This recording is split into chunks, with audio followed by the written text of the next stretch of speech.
Mr. Goody Grammar. I cannot thank you enough for dropping by General Grammar and spending your Wednesday with me. But Mr. Goody Grammar, what are we going to get into tonight? Ha! I have the answer for you. Tonight, we're going to be talking all about dangling modifiers. Whoa! So, let's get into it. First off, let's go ahead and look at the agenda for our Whoa Wednesday. First, we're going to start off with a basket breaker. Then, sip up some radioactive waste, where we talk all about what a dangling modifier is. Then, a couple of practice questions, a little quiz for you, just to see if you got this into your brain. Then, the Grammar Goody sentence shout out of the week. Will it be you? Will it be my cat? Stick around to the end and find out. And then we will check out for the evening. Oh! But without further ado, I think it's time that we jump into a basket breaker.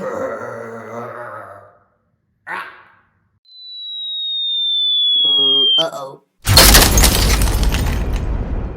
For this week's basket breaker, the question is, what is an item that you always misplace? What's an item that you stick somewhere but you forget where you put it? Huh! Take a second and go ahead and put it into the comments section.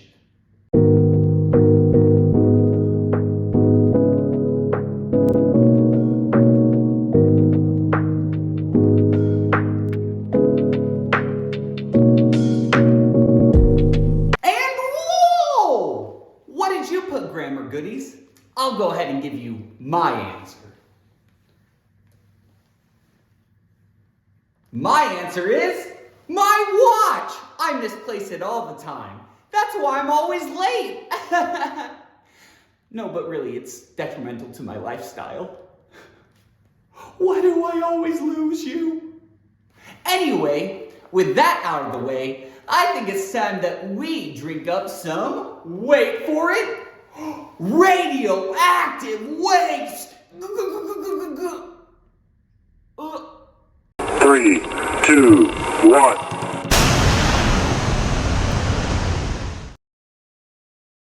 For this week's lesson, the essential question is, how does one fix a dangling modifier? By the end of this lesson, you will be able to answer this question.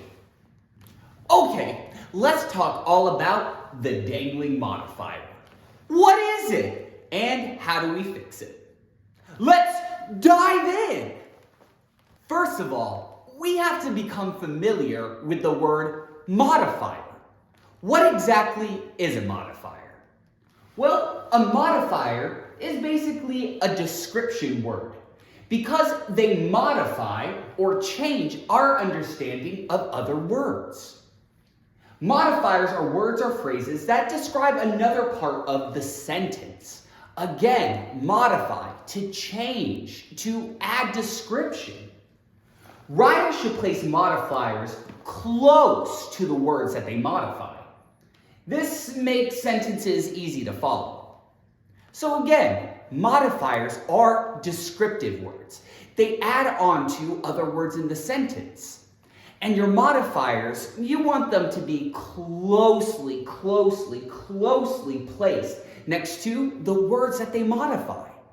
Let's go ahead and look at an example. We have the cat with the pink nose kicked the dog. I've gone ahead and underlined the modifier in the sentence. With the pink nose, okay? With the pink nose. That's the modifier. But what is the modifier changing? What is it describing? Well, it comes right after the cat. Therefore, with the pink nose is describing the cat. It's used in the correct spot. That's a modifier. Let's look at this then. The cat kicked the dog. In order to add more information into this, once again, I added the modifier with the pink nose to describe the cat. The part of the sentence being described by the modifier is known as the target. That's what the cat is. The cat is the target of the modifier because the modifier, with the pink nose, describes the cat. So two specific things here. We have a modifier, which are description words that give more insight into other parts of the sentence. And we have the target of the sentence, which is whatever the modifier is trying to modify. So, we know what modifiers are, but what are dangling modifiers? In essence, a modifier comes right before or right after the word it modifies. When that other word is missing, the modifier becomes a dangling modifier, making the sentence unclear. In a sense, dangling modifiers happen when the modifier isn't necessarily close to whatever it's modifying, or if you're missing a subject from the sentence, a target in a sense. And there are two common reasons for dangling modifiers. Let's get into them. The first issue when it comes to dangling modifiers is all about location. So the first is due to the modifying word or phrase being placed too far from the word or group of words it's meant to modify. What do I mean? Basically, this is when your modifier is not close to its target. It could be the modifiers at the beginning of the sentence, but the target's at the end of the sentence, meaning that they're not close in proximity. Therefore, that modifier at the beginning of the sentence would be considered a dangling modifier. Let's look at this example. Diego ordered the pizza over the phone with 3 toppings. Well, 3 toppings comes directly after phone. And as we know, modifiers should come before or after whatever it's modifying. Last time I checked, you don't put pepperoni slices on a phone. Whoa! So, the with 3 toppings is misplaced. It's dangling because it should go close to pizza. So I want to go ahead and move this modifier so it doesn't stay as a dangling modifier. Let me show you. Going back to it, as you can see, the with 3 toppings at the end of the sentence isn't correct because it's modifying the phone, saying that the phone has 3 toppings. You'll notice in our rewritten version of the sentence, we have Diego ordered the pizza with 3 toppings over the phone. We've put the with 3 toppings right after pizza, so it modifies pizza. That way, our modifier is in the correct location, directly after whatever it modifies. So you can see that dangling modifiers can be switched and fixed by putting the modifier close to its target. The second issue occurs when basically the sentence doesn't include a logical subject in it. For example, walking into the room, the smell was overpowering. In this sentence, we have the modifier walking into the room, but it doesn't specify who is walking into the room. Therefore, it's missing a subject, so the modifier doesn't work. In order to turn this into a correct sentence and to get rid of that dangling modifier, we would have to add a subject to it. Therefore, we could get this. Walking into the room, they encountered an overpowering smell. I added the subject, they.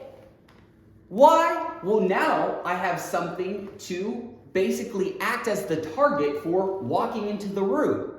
Who's walking into the room? They are, because I added a logical subject, therefore fixing my dangling modifier. Now, let's move on. So I know you're asking yourself, Mr. Goody Grammar, how do I fix dangling modifiers? Well, let me go ahead and answer that for you. There are 2 specific ways that you can actually fix dangling modifiers. Most cases of dangling modifiers can actually be fixed by identifying the subject you want to modify. What do you want to add description words to? What's your target? Well, first of all, you need to make sure it's present. And then you need to, secondly, place the modifier directly, immediately before or after its target. Those are the two ways. Make sure you have a logical subject, and make sure to place the modifier immediately before or after whatever its target is. Let's go ahead and dig a little deeper. Let's look at this example. We have baking in the oven, Cedric Diggory smelled the chocolate chip cookies. Ooh, this is actually completely a dangling modifier because we have baking in the oven is right next to the subject, Cedric Diggory. Therefore, this is modifying Cedric Diggory. It's saying that Cedric Diggory is baking in the oven. Oh no! Talk about another way to get a tan. No, that's not where this modifier is supposed to go. This modifier is supposed to describe or modify chocolate chip cookies. So how we can go ahead and fix this is we can move the modifier and put it into the correct place, which is right after chocolate chip cookies. Therefore, we can get this corrected sentence. Cedric Diggory smelled the chocolate chip cookies baking in the oven. Baking in the oven is directly after chocolate chip cookies. It's logical target. Therefore, making this sentence now correct. With that in mind, I think it's time that we ask for some employee assistance. Help me. Oh, so much grammar. My head's gonna explode. I don't know what to do. I need help. We need some employee assistance. For this section, here's what you're going to do. I'm going to read various sentences. What you will do is underline the modifier in each sentence. Identify it. Then determine if the modifier is in the correct location. If it isn't, draw an arrow to where the modifier belongs in the sentence. Think you could do that? Identify the modifier and see if it's in the correct location? I know you can. Let's get into it. Question 1. Inside his submarine, my platypus watched the otters playing with plastic. Environmental issues, yeah! So, go ahead and determine what the modifier in this sentence is. And see if it's in the correct spot. Take a second.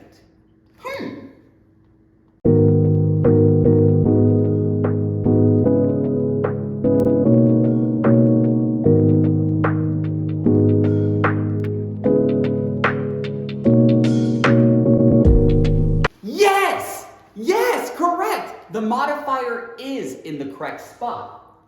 First of all, the modifier is inside his submarine. Inside whose submarine? Well, you'll notice that my platypus comes directly after this. So, inside his submarine is modifying my platypus, saying that my platypus is inside the submarine. So, we have our target directly after our modifier, making this absolutely correct. It's not misplaced, and we have a logical subject. Whoa!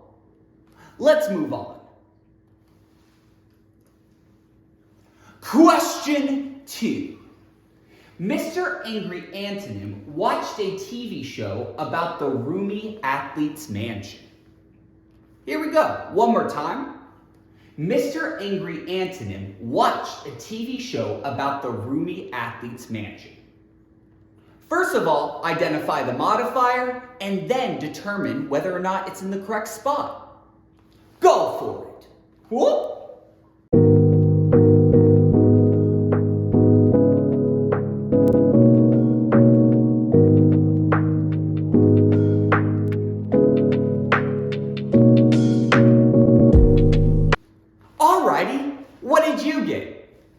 my answer. Mr. Angry Antonym watched a TV show about the roomy athlete's mansion. First of all, the modifier in this sentence is roomy. But is it in the correct location? No. A roomy athlete? What's a roomy athlete? Roomy is in the incorrect location. It needs to be like this. Mr. Angry Antonym watched a TV show about the athlete's roomy mansion. Since the mansion is the thing that is roomy, not the athlete, our modifier needs to go directly before that target. So this was not in the correct spot. But luckily, we fixed it. Yeah! Let's go forward. Question 3. Hermione Granger's treasure, hidden somewhere on the beach, has yet to be discovered. What's the modifier, and is it in the correct spot? Get to it!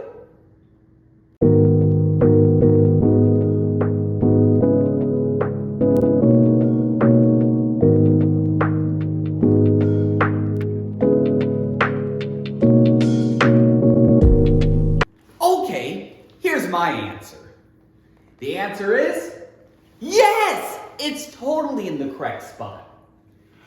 Hidden somewhere on the beach is our modifier. It's giving extra information, extra description. About what? Well, about Hermione Granger's treasure, which comes immediately before the modifier. Therefore, guess what? It's being modified correctly.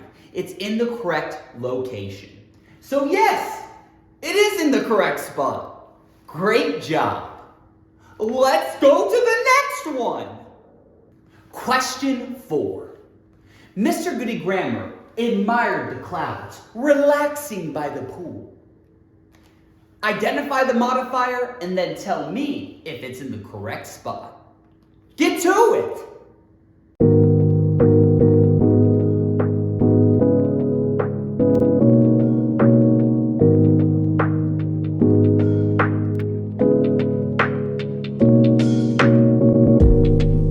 Alrighty, what did you get? Here's the answer. No! The modifier is not in the correct spot. The modifier of this sentence is relaxing by the pool. And it comes directly after clouds. But is relaxing by the pool supposed to have clouds as its target? No way. Mr. Goody Grammar, me! I'm supposed to be relaxing by the pool. Therefore, the location is wrong. I need to go ahead and change it. So I can change the sentence to Mr. Goody Grammar, relaxing by the pool, admired the clouds. Here, Mr. Goody Grammar, the target, goes directly before the modifier. Therefore, it isn't in the correct spot, but we fixed it! Yeah! Question 5. Albus Dumbledore made popcorn for his guest in the microwave. First of all, identify the modifier in this sentence, and then determine whether it's in the correct location. Get to it!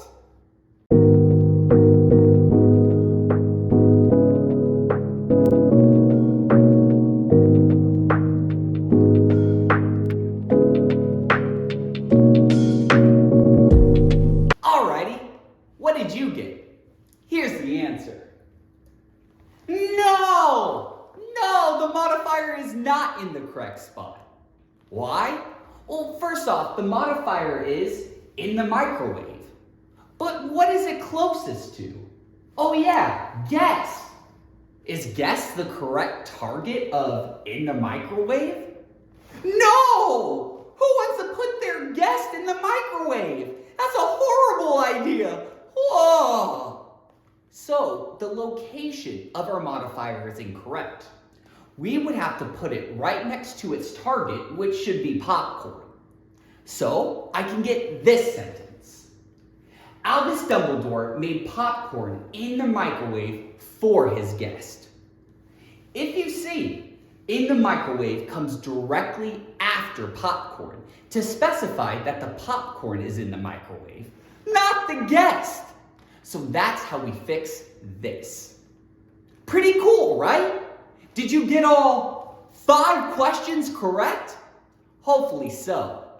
Well, with that in your noggin, I think it's time that we do an I'll check. Pop, pop! For this week's I'll check, here's what you're going to do. You are going to go ahead and write an original sentence that has a dangling modifier in it. Choose one out of the 2 errors that dangling modifiers stem from and create a sentence like that. But Mr. Goody Grammar, why would I write a grammatically incorrect sentence and post it in the comments? Oh yeah! Well, we're a community here at General Grammar. So, Grammar Goodies, once someone posts their sentence with a dangling modifier, it's up to you to respond to it and rewrite it, fixing that dangling modifier. Think you can do that? Write an original sentence with a dangling modifier, post it in the comments, and also fix other Grammar Goody sentences? I know you can. And get to it!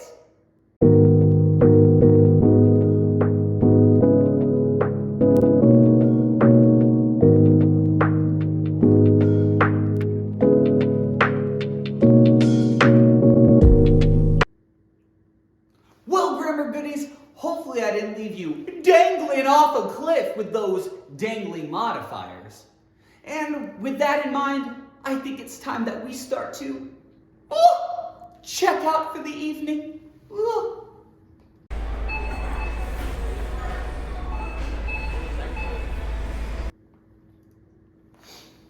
And part of our checkout is going ahead and doing the Grammar Goody sentence shout out of the week. This goes to an individual or individuals that participate in our comments section, whether it is on YouTube, Facebook, Instagram, or TikTok. These are the individuals that practice all the core concepts and vocabulary that I throw your way. So who got it? May I have a drum roll, please? The Grammar Goody sentence shout out of the week goes to Ceiling Fan 7030. Whoa! Ceiling Fan 7030 said, wait, this is actually very elaborate and exciting. Thank you, Mr. Goody Grammar, for your fantastic content as always. No, thank you, Ceiling Fan 7030, for being an incredible Grammar Goody and sending all this encouragement my way. I want to make the best content for you, so thank you so much for revving me up and dropping by General Grammar. And if you would like the Grammar Goody sentence shout out of the week, make sure to participate in any of our comment sections. On what platforms? All of them. So get to it. And as a quick reminder, we have incredible things going on at General Grammar, such as a word of the week, which comes out every Sunday. Live sessions every Wednesday. What are those called? Oh yeah, they're called Wednesdays. Content episodes regularly, sentence shoutouts as you already know. And what do you want me to teach you? Make sure to post that into the comments section. I want to create Wednesdays that you want to party with. And with that out of the way, make sure to follow us on all our social media sites. Like, share, and subscribe. Everything that influencers say. Grammar Goodies, sadly it's time for you to go on your journey. Anyway, my name is Mr. Goody Grammar. Thank you so much for dropping by General Grammar. And come in anytime. I'll see ya.